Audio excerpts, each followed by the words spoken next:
Up went the weasel. Must have killed my engine. Maybe you're right out of gas. Oh, yeah? Maybe I need a new spark plug. Well, I never did like sweeping anyway. Oh, Jeff, for the love of Pete, how can I write a book with you around? The idea of a great, big, tough bird like you taking a vacation to write a book. Sort of sissy, if you ask me. Listen, Jeff. When I hired you years ago, you were just a down-and-out prize fighter. Wait a minute. I've been down, never knocked out in my life. Well, for years, I've allowed you to share my adventures. And now you're like a brother to me. And occasionally, I've saved your life. Oh, don't mention it. And you have saved mine. Oh, that was nothing.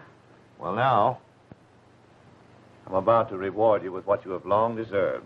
Oh, yeah? What with? A poking that Irish pan of yours. Oh, yeah? Well, you just try it, and I'll wrap those legs of yours around your neck and tie them in a bow knot. Say, if it wasn't for breaking up Judge Hammond's home that he was good enough to allow us to use while we was in Florida, I'd clean up this room with you. I resent that. This room is clean. Oh, what's the use? I suppose it is silly for me to try to write about my adventures, but when I've started, and I'm going to finish. Ah, no kidding. Do you think you can finish it before your vacation's over, Bill? Yes, if I'm not constantly interrupted by you and the neighbors. We have got neighbors, haven't we? Yeah. Over there's the Randalls, and they're all steamed up about a famous detective living next door to them. How do they know who I was? I took care of that. I told all the servants. Well, speak of the devil, here comes the old gent from next door himself. Well, tell him I'm out. Tell him I'm sick. Tell him anything, but get rid of him. Never mind, you leave it to me.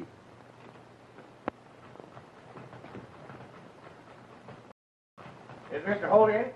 Yes, sir, he's in, and he's very lonely, sir. Oh, yes, he'll be tickled to death to see you. By Jove! Hold, old fellow. I'm awfully glad to see you again. Again? Yes, of course. I'm Reuben Marshall. I was at the dinner that they gave for you when you finished up the Macaulay kidnapping case. Oh, yes. Won't you sit down? Oh, thanks. Oh, a golfer, eh? Well, I've been taking a few lessons myself. You know, Judge Hammond has us all believing that you're the greatest detective in the world. It's a small world, you know. Yeah. Well, he's a fine gentleman, the judge. Incidentally, he has the finest whiskey that I ever poured down my throat. Your man will find it on the third shelf on the left in the cellar. Oh, Mr. Marshall, this is Mike Jeffries, my very able assistant, and jack of all trades. Glad to know you. Jeff, see if you can find that whiskey and make it into highballs with plenty of ice. And plenty of whiskey. Hey, what's all this? I'm on vacation writing a book. I don't believe you. I bet you're working on a case in this neighborhood, like a taxi man out for a drive on his holiday. No, I'm not working on a case. Oh, well, I'm glad to hear that. Hey, come along. I'm going to take you golfing. No, thank you. I really can't spare the time. Oh, I'm sorry. Well, then I'll have to go with Muriel Randall, my nephew's wife, you know. It's too bad. Yeah, she's a handful, Muriel. Welcome, stranger.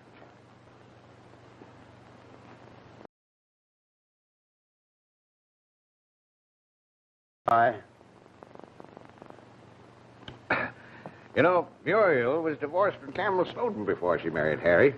Big money settlement, too. And she went after Harry Randall hot and heavy, got him, and drove him crazy. No, women will do that. Oh, I mean, Harry's really crazy. He's in a sanitarium 10 miles up the river. That's unfortunate. It's a bad situation. She still lives with us. And now, with poor Harry in the sanitarium, she's gone after Tom, his brother. Well, that is unfortunate. Yes, it's about to drive Anne out of her mind, too. Anne, is your daughter? No. Anne's my sister and their mother. Oh. We're a strange family. Skeletons rattling in all the closets till you can't sleep at night. All on account of Muriel.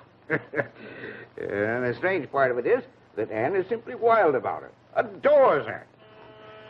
Well, I've got to run along. Muriel's waiting for me. I'm sorry I can't join you, but I just must finish this book. Well, it's comforting to have a detective so close, anyhow.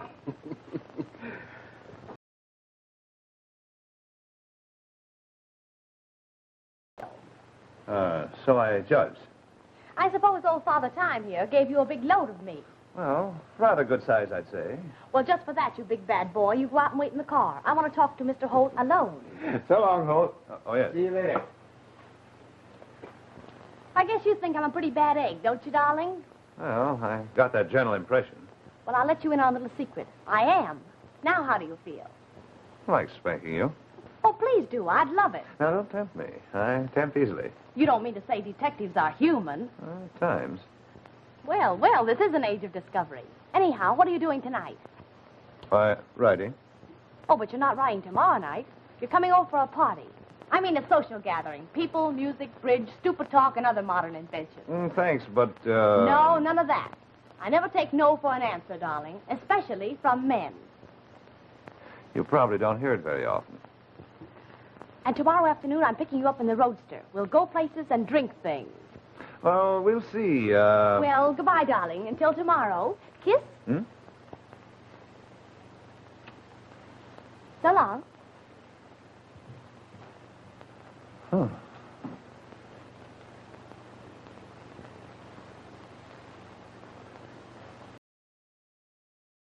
Certainly a fast worker, Bill. Remember, Irishman, you've still got a poke in the nose coming.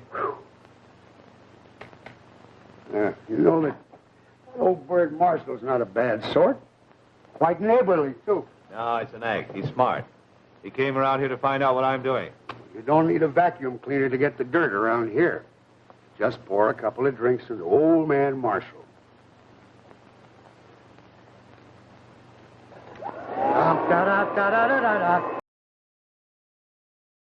Pop goes the weasel.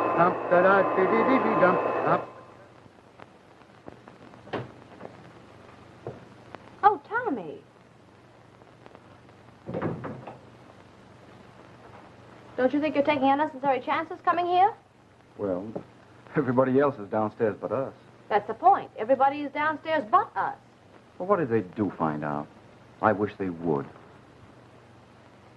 Muriel, I love you. Why don't you come away with me and we'll be married? Muriel?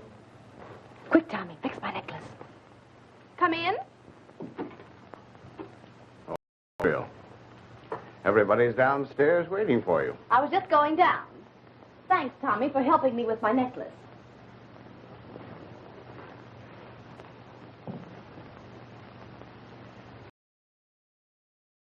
Lip rouge first.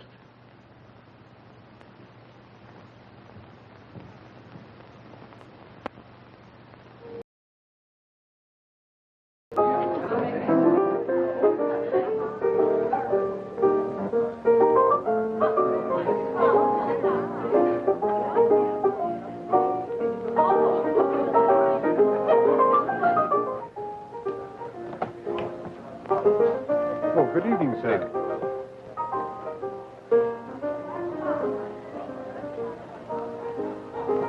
Hello, darling. You're late. The fun, if any, has begun. Well, I'm sorry. I just had to finish one more chapter while I was still hot. Well, come on and get cooled off. I'll introduce everybody first and blacken characters later, okay? Perfect. Let's go.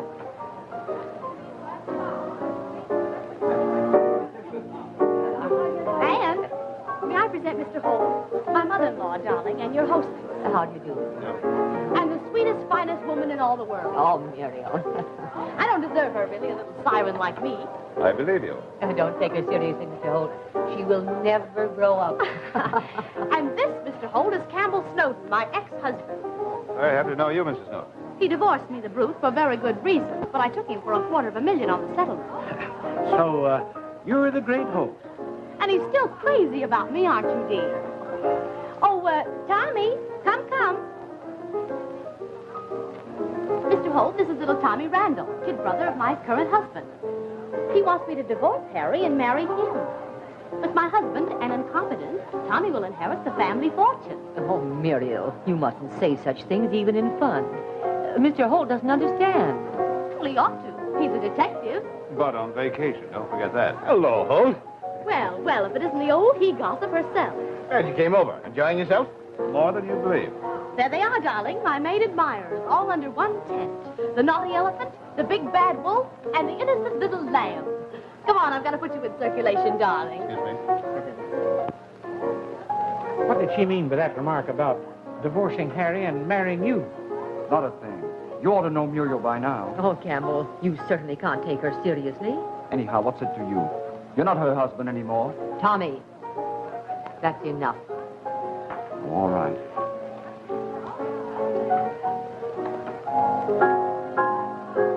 Jane Precious, this is Mr. Holt, the nice man I've been saving for you. Jane Maxwell of the Shattered Heart. How do you do, Miss Shattered Heart? That was hardly fair, Muriel. Maybe not, but it's true. You know it isn't. Well, we'll settle it with swords on the field of honor a week from some Wednesday. After all I've read about you, I almost feel I'm in the presence of a supernatural being. Oh, he's human, all right, but you'll find out for yourself. Why, Muriel, please. I should explain, darling, why Jane hates me so charmingly. I stole her sweetie, Harry Randall, right from under her pretty nose. Not that her loss was so great, except, financially. You've gone too far. I'm terribly, terribly sorry, Jane. Please forgive me and the gin. Of course. I forgive you. Both. Thanks, darling. Well, I'll run along. You'll be safe with the detective, Jane.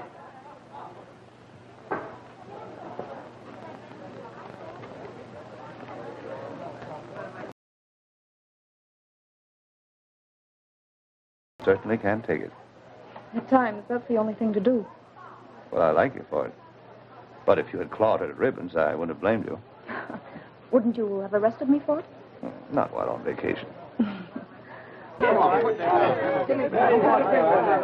on the set.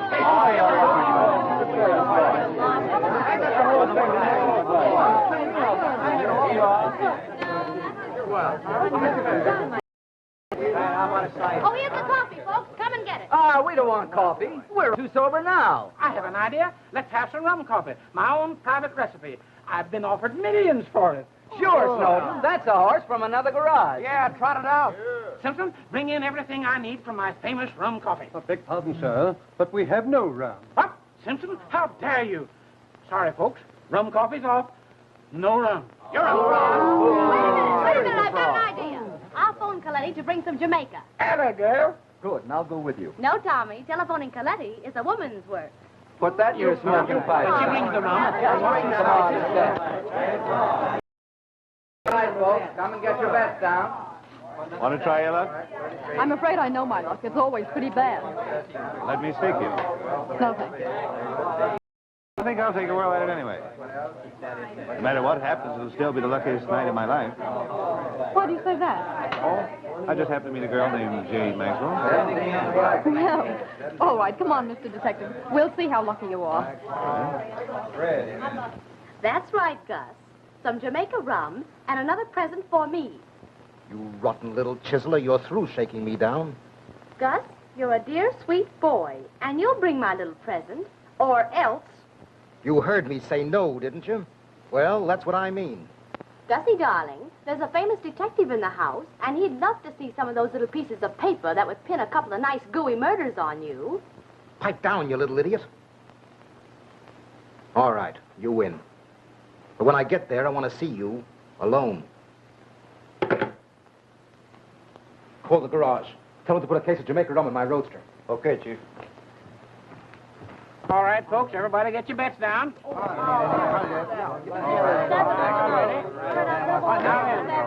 right. Around it goes, and where she stops, nobody knows. Down the little ball. The double O. Sorry, folks. Going, gone. I'll soon be in the bread line. You better stop for a while, Muriel. All right, folks, put your bets down. Get ready for the next roll. What is it, Simpson? Mr. Coletti's brought the rum. He's waiting to see you.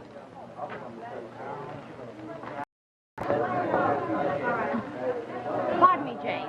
I want to speak with Mr. Holt alone. Of course.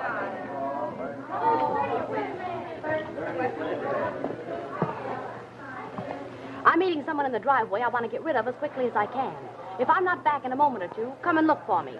And rescue the fair maiden in distress? I'm not kidding. All right. Thanks, darling.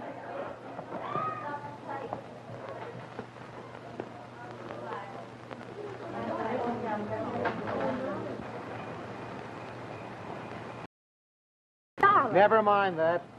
You know what I came for. Give 'em to me. You give me what I ask you to bring, and I don't mean rum. I told you I was through playing Santa Claus to you. But, Gussie, darling, you're just starting. Remember, I've still got what it takes to make you come through. Where have you got that letter and those checks? Right here, where they're safe. Yeah, well, I'll show you how safe they are. Stop. Give 'em to me. Give me those No, letters. I'll never give them. Oh, no, you don't, Gus. Thanks, Palsy. Well, now that the fair maiden in distress has been rescued, what do we play next? Well, let's play hide and seek. Hide your eyes, darling. Huh? Oh.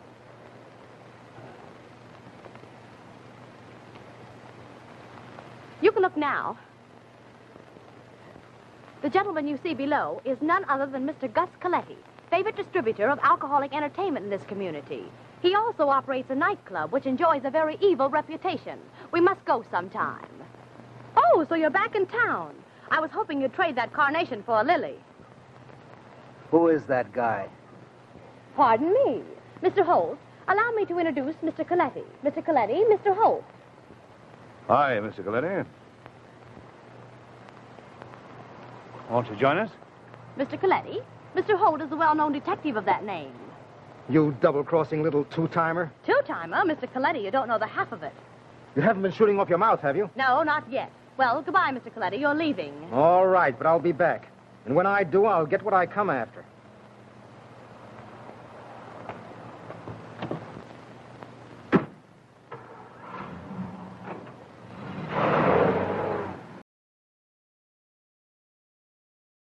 He would like to get back. But I found it more to my advantage to keep it. Well, does the lady mean, Tut, tut, don't say it, Mr. Holt, or I'll have to wash your mouth out with some of Snowden's rum coffee. Come on. It's tremendous. It's colossal. In fact, it's not bad. Oh, thank you. Snowden, if you ever lose your money, you can earn a living inventing new drinks. It isn't bad, is it? Oh, I saved this for you. I was afraid I'd all be gone by the time you got back. Thank you, Ann, dear. And you. How do you like it, Muriel? It's perfect. Thank you.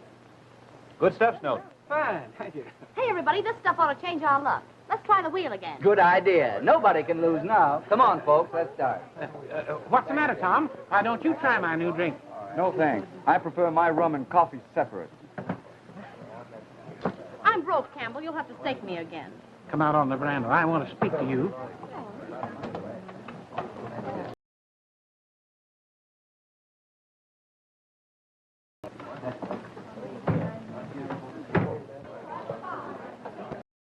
Muriel looks worn out, poor child.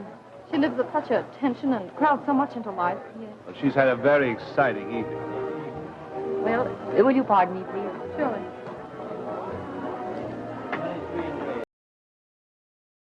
Shall we? I'd love to.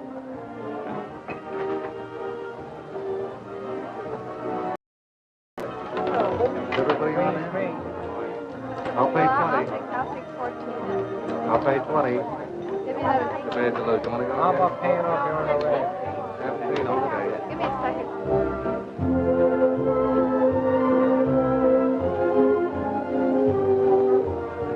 I must get home early tonight. I want to do another chapter before I turn in. Why, Mr. Work tonight? So I can take you for a drive tomorrow, with your consent. You have it. I'm staying here tonight, you know. Some of us are invited for the weekend. Splendid.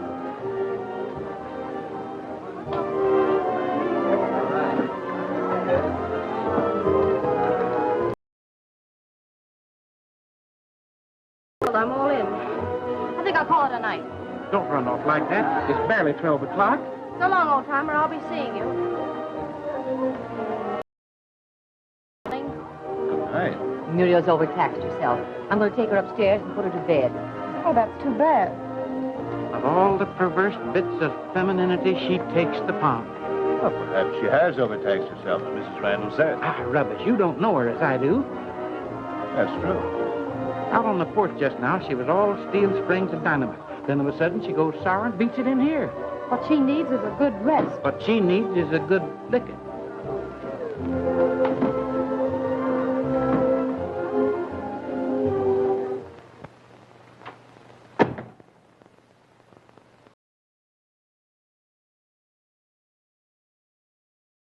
I told you that baby was dynamite.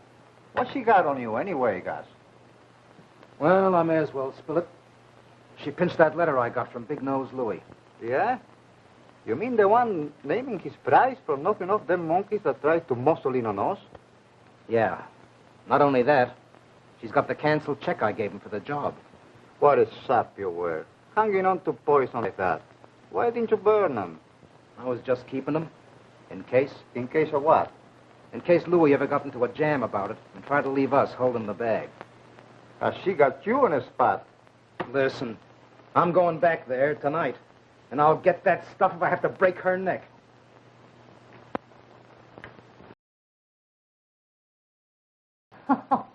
Absolutely. Well, sweet dreams. Mr. Holt is ready to leave, ma'am. He wishes to say good night. Oh, yes. Thank you, Simpson.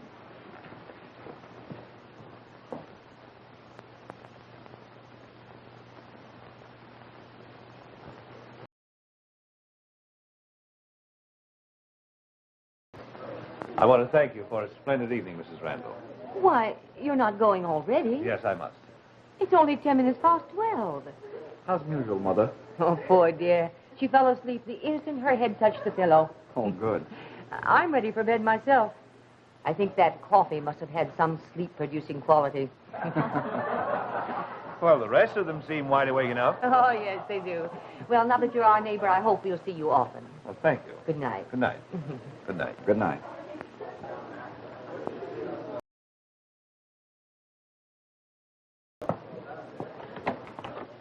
Good night. Good night.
Go over and see what happened.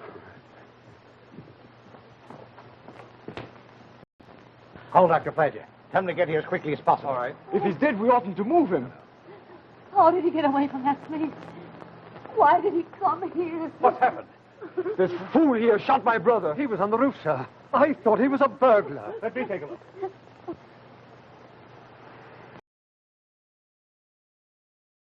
I'm afraid not. That gunshot wound was bad enough. The fall off the roof didn't help him any.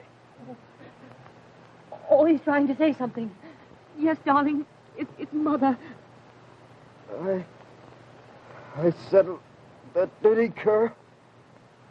I killed... Killed that dirty cur. What does he mean? Oh, there. Take him inside. I'll see if everything's all right in the house. Come on, Jeff. Come along, Ann.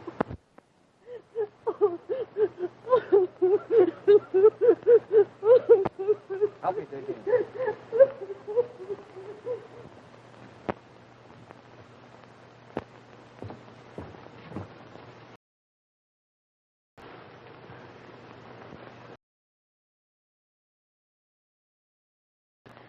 Is he dead? Oh. How did this happen? Oh, I don't know. I came in and swung there. I guess I fainted. Please, let me go to my room. I'll get someone to help you.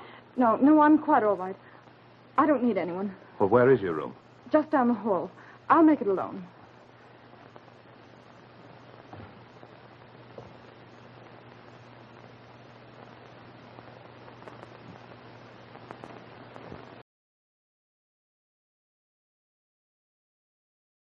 It's like the end of Camel Snowden.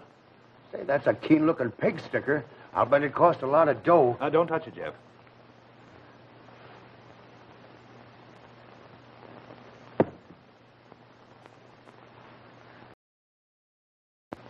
He wasn't killed with that knife. It was struck on the head.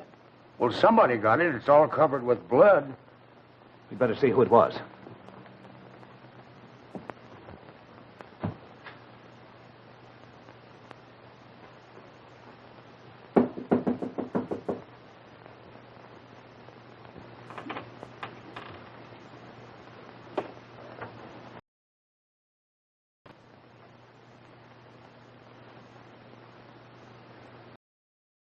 For the blood on that knife. You think that guy over there done it? I don't know. It's a matter for the local police to find out. Sure. We're on our vacation.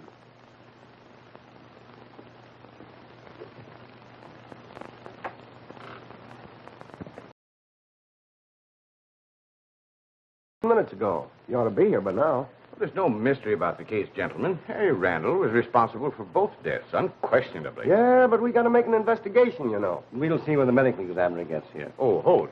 I was just saying that undoubtedly poor Harry was responsible for both tragedies. Yes, I heard you. Don't you think so? Well, I never jump at conclusions. Oh, gentlemen, the famous Mr. Holden, Mr. McDougal, our district attorney. It's an honor. And Sergeant Olson of the Homicide Squad. Oh, yeah. And this is Mike Jeffries, my right-hand man. Mr. Holt was present when Harry confessed. Yes, that's right. I understand you're on vacation, Mr. Holt, so I imagine you won't care to interest yourself in this case. Oh, I'm sure that you gentlemen will be able to handle it most satisfactorily. Hello, Doc. Been waiting for you. All right. Oh, Dr. Bergen, Mr. Holt. Well, let's get it over. Well, it won't take long. Your work will be merely routine. Upstairs, Doc. Nothing's been touched, gentlemen. Tough luck. No chance for fingerprints there. That carved handle won't take them. It's an odd-looking piece of hardware. That ought to be hard to trace. Harry was always picking up outlandish things like that. All right, Doc. Look him over.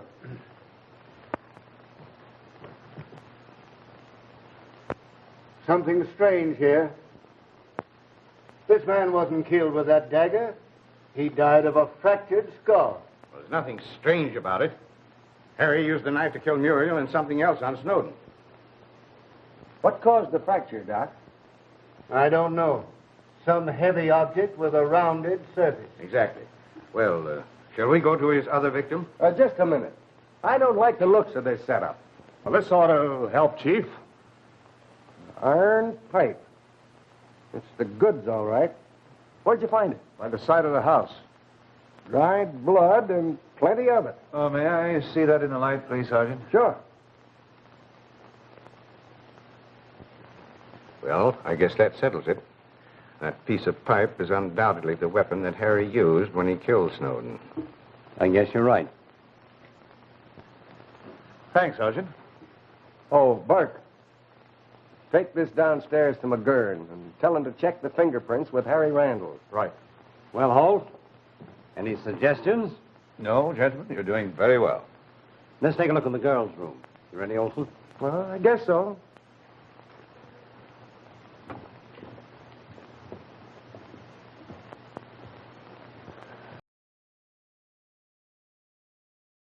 Why? Smells nice, too. Where did this come from? Over by that window. Nice going, Irishman. What you got in there, the murderer? Some hairs from off that pipe. Oh, I get you. You're going to stuff a mattress. There can be no question about what caused her death. The jugular vein is completely severed. Poor Muriel. She died just as she lived, violently. You go ahead with your work, Sergeant, while I take care of this. Right.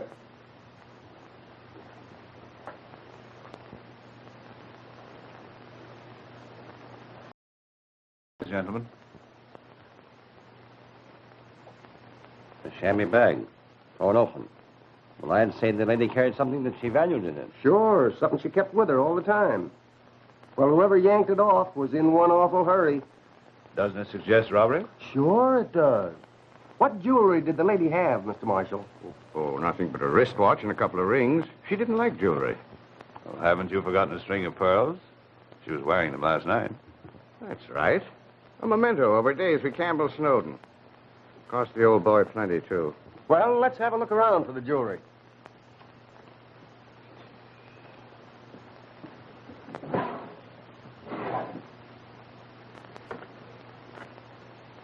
The ship has sailed. This jewel box is empty. Well, gentlemen, if it was robbery, they overlooked these. I had a little difficulty getting them off her fingers. Rigor mortis, the stiffening of death, you know. Yes, I understand. Well, I guess that eliminates your robbery theory. How about the pearls? My friend, we'll undoubtedly find them in Harry Randall's pocket. It's a cinch, Sergeant. Harry Randall's fingerprints are the only ones on this pipe. Well, it looks very much as if that settles the case. All except the pearls. All right. McGurn, just to satisfy Mr. Holt, will you take a look through Harry's clothes for those pearls? I've looked all through him when it was in his room just now. And there weren't any pearls? Am I right? Not a pearl in the trunk full. Oh, never mind the pearls. Randall's our man, all right. I ain't so sure. There's something kind of funny about all this. But he confessed. What more do you want? I want to get everybody together and ask them questions. What for? For my report. Well, all right. If you want to add to the heartaches of this family by that sort of foolishness, I suppose we can't stop you. Come along.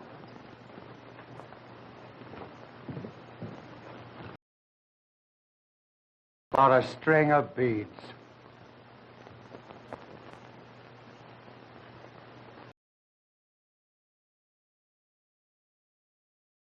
I went up to inform Mrs. Randall that Mr. Holt was leaving and wished to say good night. Is there any way to prove that? Did anybody see you? Oh, for heaven's sake, Olson, what are you driving at? I just wanted to know. I can prove it, sir. I saw Mrs. Randall while she was standing at Muriel's door saying good night. Ever see that before? Oh, no, sir. Never. Olson, stop that. He's right, Olson. Cut out the rough stuff. Oh, all right. You know everybody's story. Not one of us left our rooms all night long. That's not true. I left my room. Mr. Holt found me in Mr. Snowden's room. Jane. Yes, I'd fainted. You'd better explain, Miss Maxwell. I was awakened by the shot. And then I heard a heavy fall outside the house.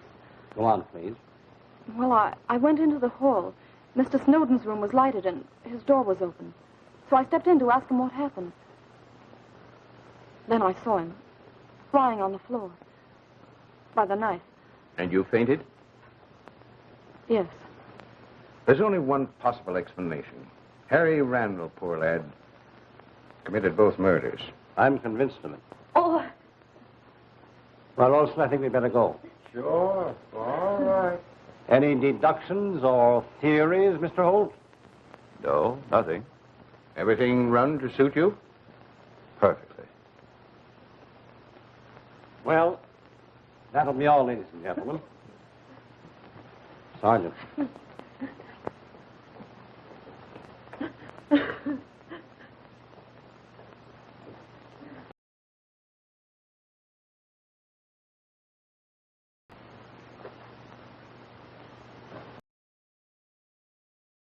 In Mr. Snowden's room, I was very much worried about you. So was I. You were the last woman in the world I would have wanted to find there under such circumstances. Mr. Holt, will you do me a favor? A very great favor? Oh, yes, if it's possible. I want you to clear Harry Randall's name of those murders. Well, I said if it were possible. What do you mean? He seems to be guilty. Seems. Exactly. But you couldn't think it for an instant if you'd known Harry as I did. Well, I'll admit you have the advantage of me there. I can't stand by and see them unload those awful crimes on that poor dead boy. He was innocent.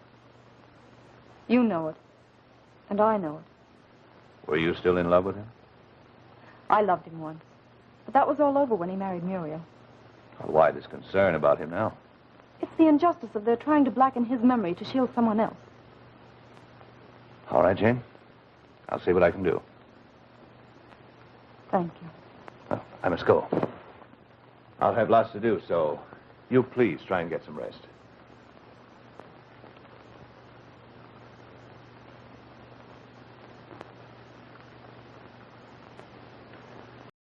Oh, love is blind. Not as blind as you'll be if I put this in your eye. Uh-huh. Uh-huh. Hello, Holt. Oh, buddy. Cosmano, Mr. Holt. All right, Cosmano. Okay. Sit down. Thanks. Well, I heard you wanted to see me. I have something of yours that I've been wanting to return for some time. White carnation. My good friend Jeff found it in Mr. Snowden's room after he was murdered. I thought maybe you had dropped it. Listen, Holt. There's a million guys wear white carnations. All right, just a passing thought. I heard you tell you were coming back later. Sure I did. But I wasn't in that much of a hurry.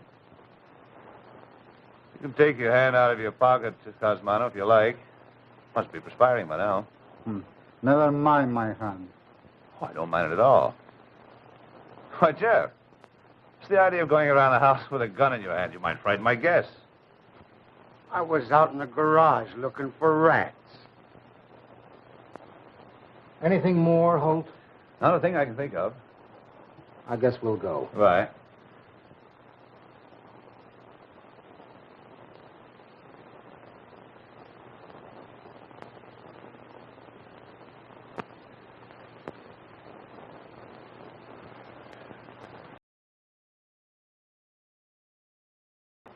Holt? Oh, yes, show him in.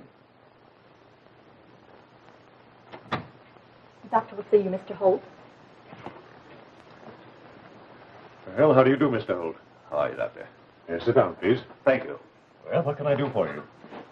Well, Doctor, I am interested, unofficially, of course, in the unfortunate Randall affair, and I would like to get some information regarding Harry Randall. Well, I'll be very glad to cooperate with you, of course, but I'm afraid that I'll be truthful with you, Doctor. I'm trying to prove Harry Randall's innocence. I hope you succeed. It will take a lot of responsibility off my shoulders. Well, was Harry Randall a violent patient? Only occasionally. In fact, for the greater portion of the time, he was quite rational, until something caused him to change. Well, had he been acting in an unusual manner previous to his escape? No, he seemed rather quiet up until about 3 o'clock in the afternoon, when he had a visitor. And after she left, he seemed morose and nervous. She? Yes, an old friend. In fact, his former fiancée, Miss Jane Maxwell. Her visit must have got him more excited than usual, because immediately after we had learned of his escape, we found that my poor old Airedale dog, Buster, dead, with his skull crushed in. Oh, that's very interesting, Doctor. Just a few moments before young Randall died, he muttered something about having gotten that cur, which was supposed to be a confession.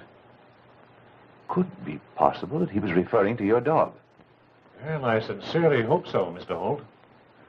I would like to get a few hairs, if you don't mind, from your dog to compare them with some hairs found on a piece of pipe that was supposed to have killed Mr. Snowden. Certainly. Come with me, please. Oh, Doctor, if it becomes necessary, I can rely on you as a witness? Yes, of course. Thank you. No, sir, man. We don't go to no murder picture tonight. Since all them killings at the Randalls, every time I hears a noise, I turn white as a sheet. Just the doorbell, honey. You can call me back whenever it gets after a while.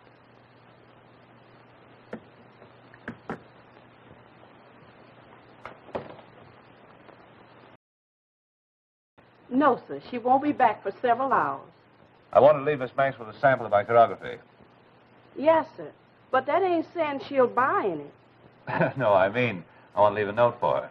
That's what I thought. Right there's her desk. Just help yourself. All right.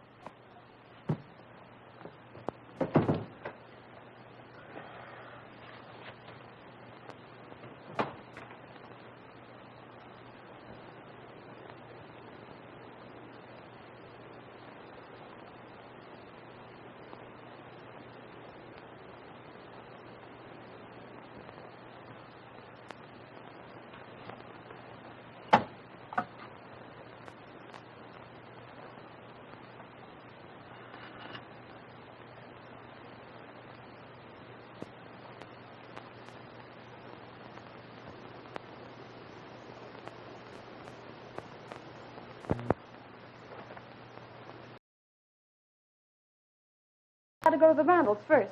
I've been trying to help Anne. Did you get my note? Yes, I intended dropping in on you. That's why I didn't call. Bill, I think I'm about to make a confession. Go ahead. I enjoy good confession now and then. Say, mister, what's the matter with you? Many things, being a mere man. The point is, what's wrong with you? It's about Harry Randall and those pearls of Muriel's that are missing. Are you interested at all? Very much. Well, on the afternoon before the murders, I went to Piermont to see Harry. I hadn't heard anything about him in months. He was so glad to see me, it was pitiful. Unfortunately, I mentioned the house party for that night. Why, unfortunately? He asked if Campbell Snowden would be there, and I had to say yes. It roused him to a fury. Why should he? Jealousy, and a string of pearls that Snowden had given Muriel. She refused to return them after the divorce. Harry called them a badge of infamy. He wanted them returned to Snowden. That's natural. Anyway, to quiet him, I promised I'd go to Muriel's room that night and get the pearls and give them to him.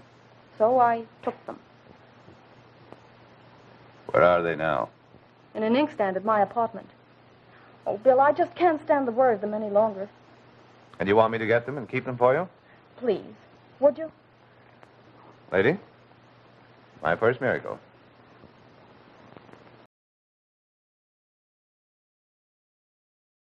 What must you have thought of me, though? Well, we won't go into that now. All right. Tell me, what about this big surprise of yours? Well, I've proven beyond all doubt that Harry Randall is innocent of those murders.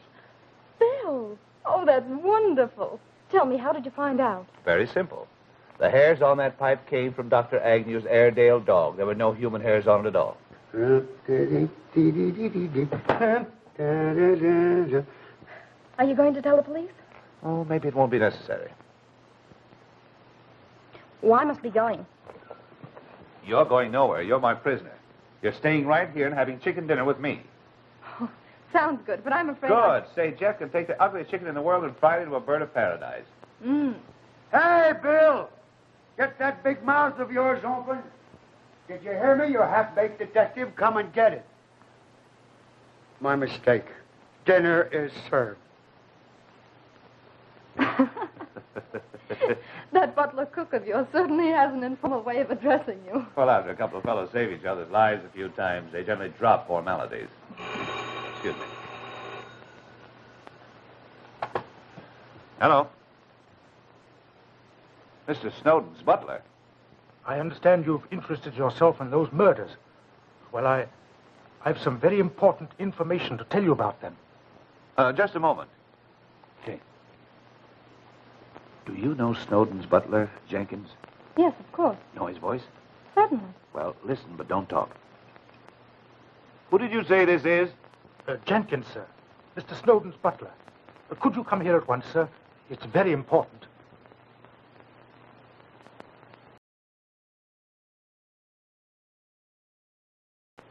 Yes, sir. At Mr. Snowden's home. I'll be waiting, sir. Thank you, sir. Okay, Pop. Now keep on being a good boy, and maybe I'll give you a smack in the nose with this. What's the idea, Joe? Just playing safe, that's all. Get the car, Jeff. Right. We'll drop you off at your apartment, Jane. Oh, please let me go with you. After all, don't you think I have a right to be curious about those murders? Very well, beautiful lady. Your slightest wish is a command. Come on.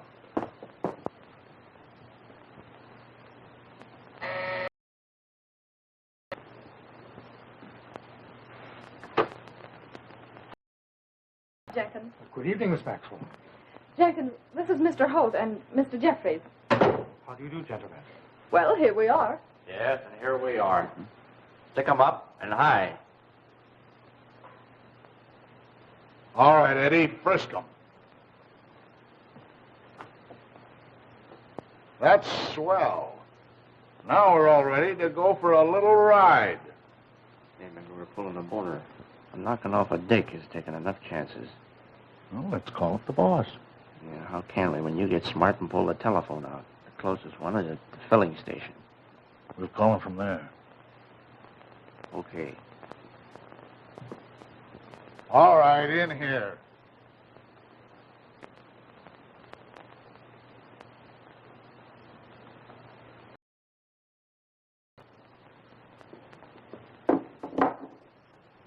We're going out to phone the boss.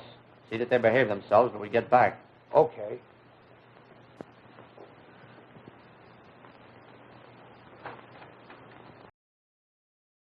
Yes, Mr. Detective. Not bad. I want to like the ending much better. All I'm asking is for one of yous to start something.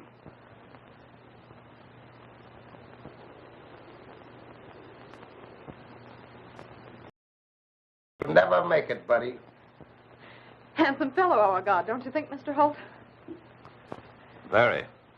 I imagine his hometown is quite proud of him. They'll soon be erecting a monument to his memory. All right, all right.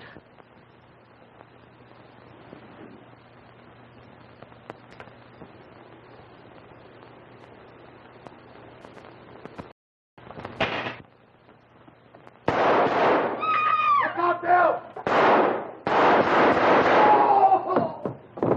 I got him, Jeff. Jenkins, light some candles. Yes, sir. Jane, are you all right?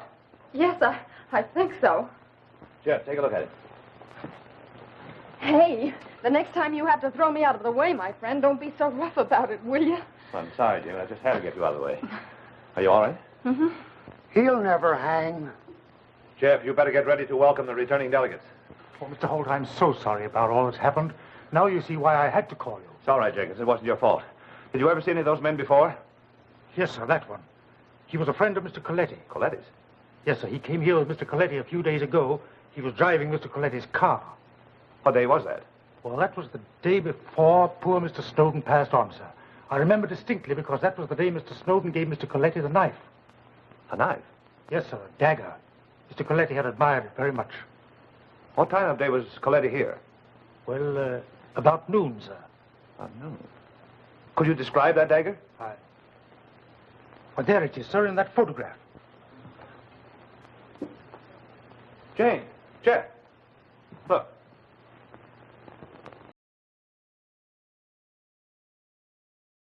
When was this picture taken? At a costume ball, sir. It was taken before they were divorced. Jane, part of you knows I'm taking you home. Okay. And Jenkins, I want you out of here before those men return. I was just about to suggest that, sir. And forget everything that happened. Indeed, yes, sir.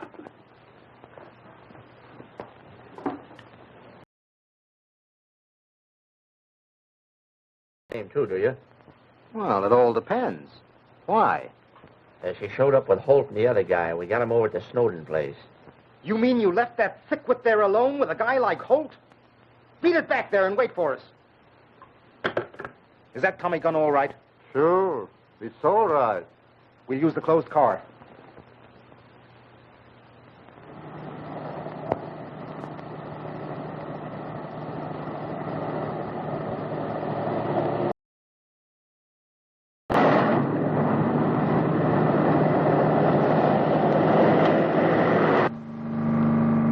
About that being Coletti and Cosmano, I'll break your Irish snake. It's them, all right. I got a good look at them when they started after us on that side road. Well, they must have started trailing us immediately after we dropped Jane. Well, you want to shoot it out with them? No, I got a better idea.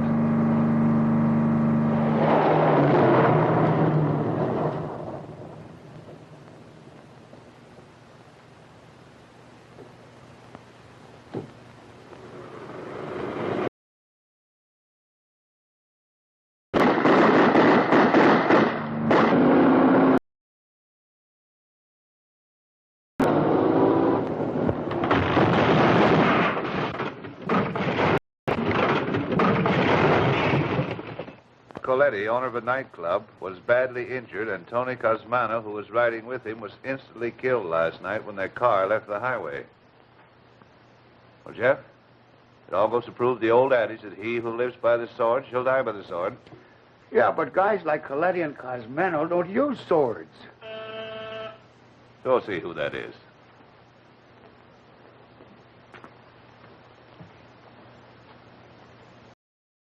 May I see Mr. Holt? Sure, come on in. Oh, hello, Simpson. What is it? I thought you ought to know, sir. I saw someone burying these things in the garden. Is that so? Oh. Scabbard for a dagger. This is interesting. Who's burying them? Mr. Marshall, sir. Marshall?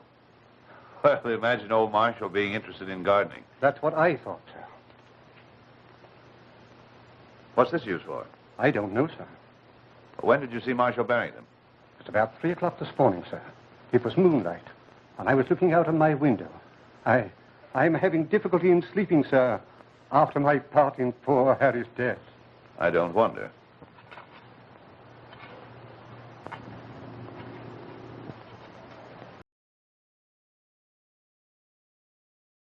Simpson digging here.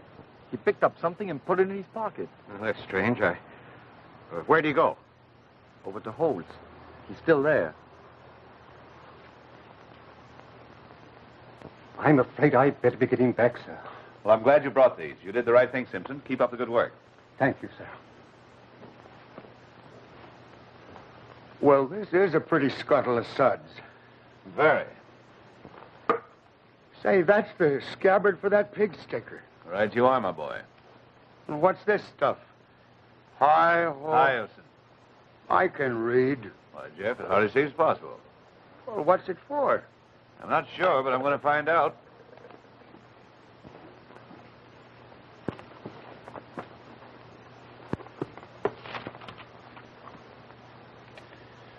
Oh, here we are. Hyacinth. A nerve depressor. This thing doesn't give much information. Give me the encyclopedia, the H's.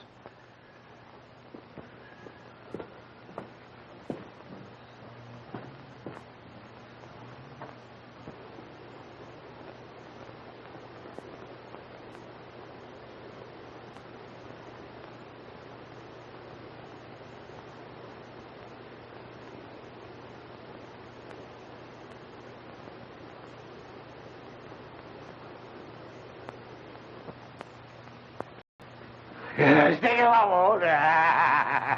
You scared the big brave detective. Bang, bang, right to the heart, eh? You better give me that gun. It's loaded. You may shoot yourself. Me? No, I'm an expert with guns. I got a whole lot of medals and things. Sharpshooter, yes, sir. Sharpshooter. Now you watch.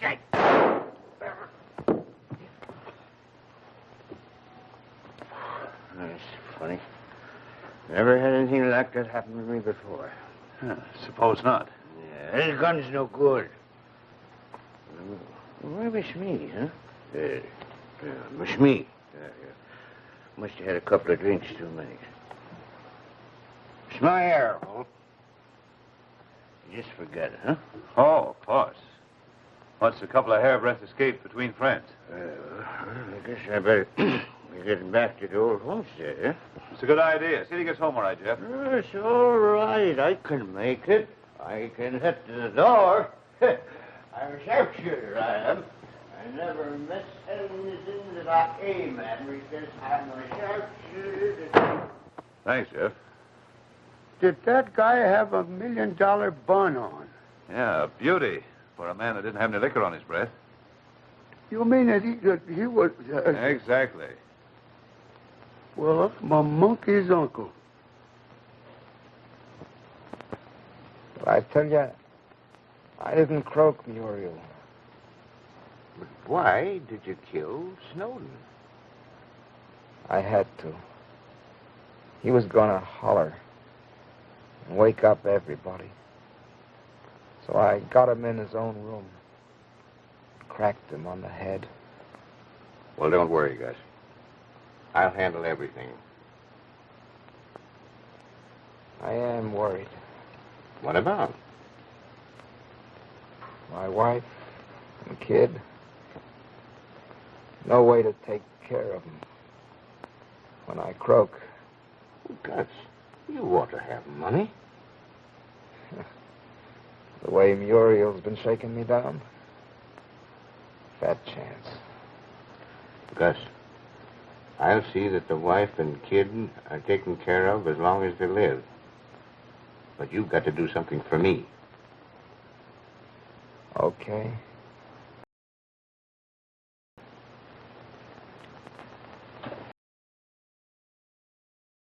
First, he threatened Muriel that he'd be back. Yes? Second, you find his carnation in Snowden's room. Correction. Jeff found it. You detectives. Third, you learned the dagger had been given him by Snowden that same day. And the best part of it is he tried to bump you off. So did Reuben Marshall. Laugh that off. And don't overlook the little matter of Marshall burying that scabbard in the bottle of hyacinth. Yes, that's right. That hyacinth played an important part in those murders, at least in that of Muriel's. And Coletti didn't have a chance to slip that to her. What is the effect of hyacinth? Well, dilates the pupils of the eyes, causes sudden weariness, and a desire for sleep. That describes Muriel exactly after she came in from the porch with Snowden. I'll be polite and concede you one murder for Coletti. Thank you. But why not both?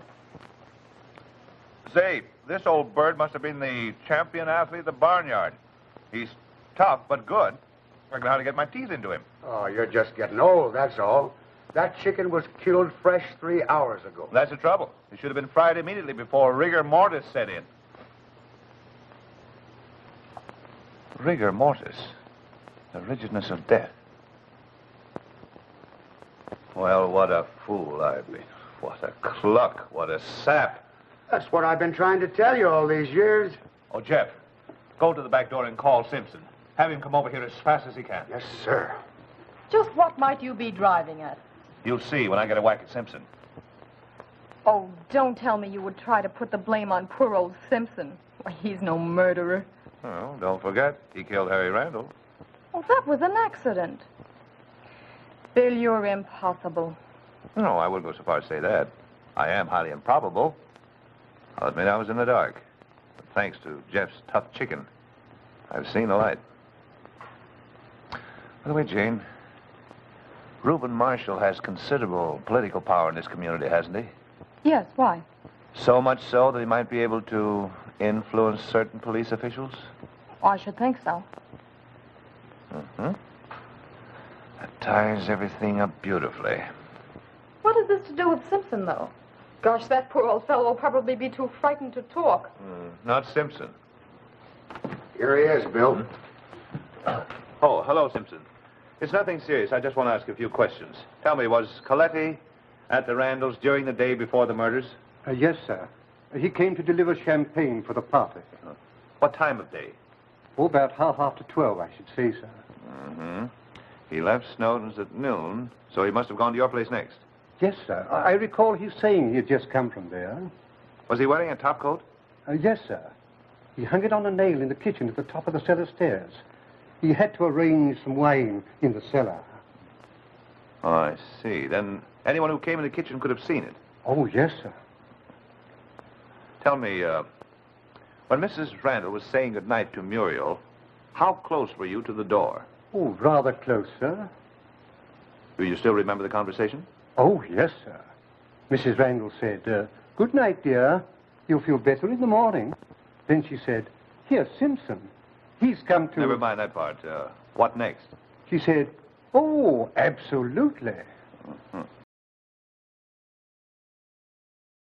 I'm afraid I can't, sir. I couldn't hear what she said.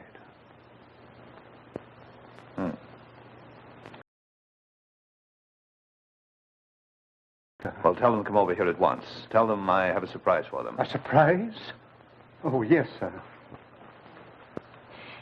You and your surprises. Say, when he gets that look in his eyes, something's going to pop. Maybe he solved the crime already. There's no maybe about it, Jeff. I have. Thanks to that tough chicken of yours. Then I must be some good in the world after all. That chicken showed me that Muriel was dead at least 3 hours before Snowden. Something I should have noticed immediately. How do you know that? Because when we examined Snowden's body, it was limp. But the doctor had difficulty in getting the rings from Muriel's fingers because her body was rigid. Clever, these boy detectives. Now, I know there were 2 murders. Then Coletti killed Muriel, of course. But who murdered Snowden? No, you're wrong, Jane. Coletti killed Snowden, not Muriel. Oh, that don't make sense, Bill. Such crimes usually don't. Will you stop torturing us? Tell us what happened. Well, Muriel told me that she had something Coletti wanted back. And I heard him threaten to return for it. Whatever it was, he came back and stole it. But Muriel was already dead. Why, then she was dead when I was in her room. Oh. Well, Snowden surprised Coletti in Muriel's room and recognized the knife which had killed her as the one he had given Coletti that morning. This is getting better and better. Snowden accused Coletti of killing her. Naturally, Coletti was in the spot. And when Snowden ran into the hall to give the alarm, Coletti followed him, struck him on the head, and then dragged him back into his own room Where we found you, Jane. But why didn't he take the dagger with him? Because Coletti hoped it would pin Muriel's murder on Snowden. That's why he planted it near the body. The boy could be right. How about Muriel? Muriel was dead before I left the party. A little after 12. Oh, that's impossible. She talked with Anne just a moment before you left. Simpson heard them. Simpson heard Anne, not Muriel. That was a trick. Muriel was dead.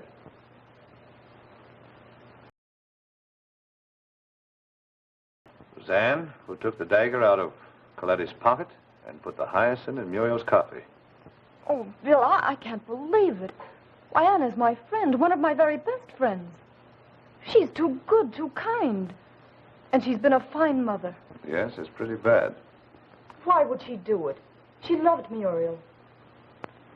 Do you think she could really love a woman who had ruined her son Harry's life and was about to do the same to her other boy? There they are now. Oh, Jeff. Prepare some drinks. When I tell you to serve them, bring them through the library. I get you.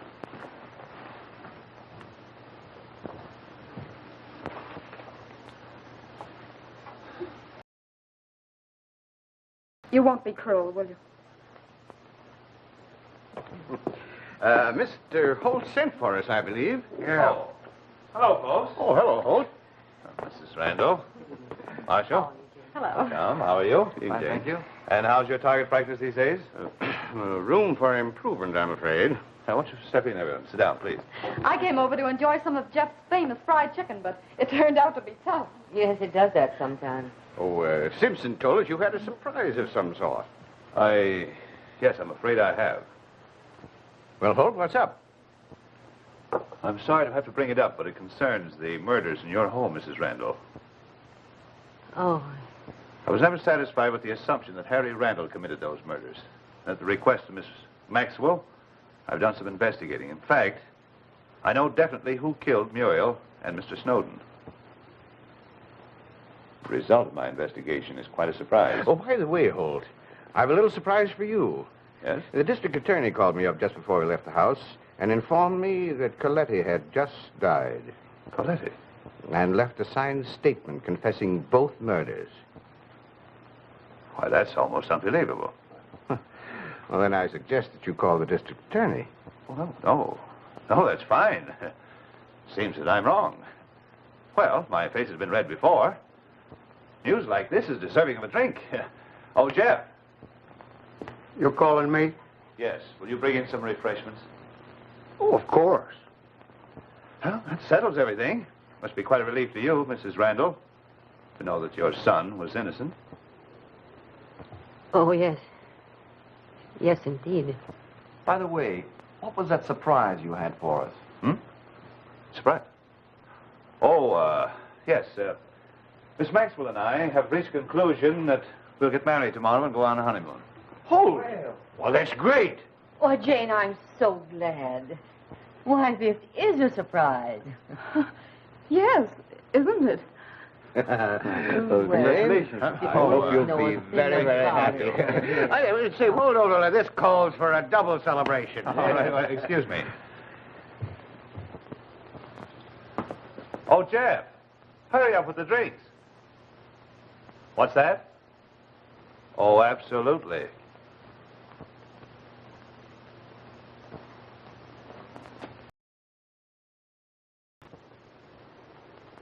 Now, isn't that odd? Wouldn't you all have sworn that Jeff was talking to me out there? Yes. Oh, never mind. Serve the drinks, Jeff.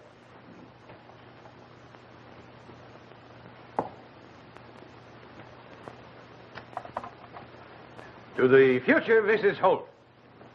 Jane, I'm so glad for you. Mr. Holt is a kind man. I'm sure you'll be very happy.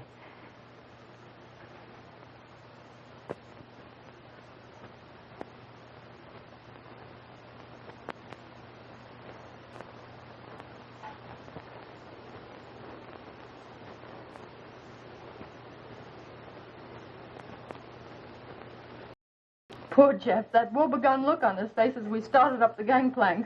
He'll get over it. He's going hunting up in Canada until I get back. Come in. Radiogram for you, Mr. Holt. Oh, thanks.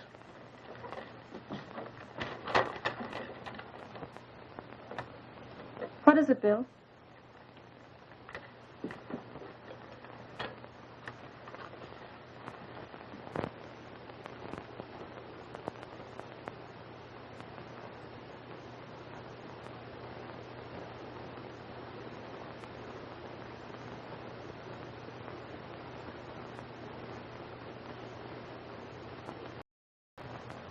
Oh, what a shame. She was only trying to save her home and the good name of her family. Yes, It was your duty to arrest her, wasn't it? of course, but I was sure it would turn out this way. But what if it hadn't? I was prepared for that. It's a funny world, Jane. After all, we owe our happiness to this tragedy. Hey, Bill, if there's any food left when you get through, bring it out to Lifeboat 22. Oh.